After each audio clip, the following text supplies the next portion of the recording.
naman, speaking of beauty, merong isang event na tinatawag na Beautiful Reunions. Tapos ito ay isang event na ginawa ng isang kilalang makeup brand dito sa Pilipinas, makeup and skincare brand. So ano kaya ang meron dito? Panoorin natin sa ating special VTR.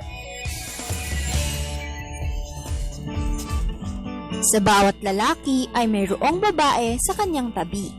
Kaya naman bilang isang anak, kapatid, asawa o ina na mayroong iba't ibang tungkulin, ay nararapat lamang na bigyan sila ng panahon para sa kanilang mga sarili upang masigurong kanila itong maayos at matiwasay na magampanan. Kasi as a mother, as a woman, there's so many things that we have to do.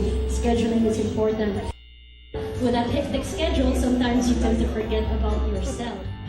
Upang mas matugunan nga ito, ay kumakatuwang ang samahan ng isang leading beauty product para hindi lamang magampanan ng maayos ng mga kababaihan ng kanilang mga obligasyon, ay kanila ring mapapanatili ang youthful glow sa kanilang mukhaan. For me, it's very, very important to have clear and smooth skin.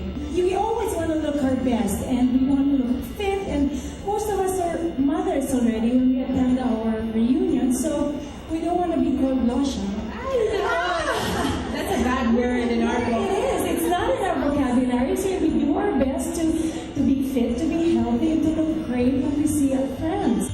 Isang patunay lamang ito na sa kabila ng mga alalahanin at suliranin ay kayang-kayang pagsabayin ang pangangalaga sa kapwa at sa sarili nating mga Pilipina.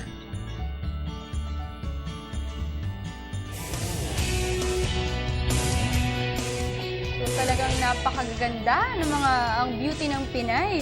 So dapat matuto tayo mag-alaga ng ating mga skin. Lalo na pag nagme-makeup, dapat after makeup, ako kahit pagod na pagod ako, maghihilamos talaga ako.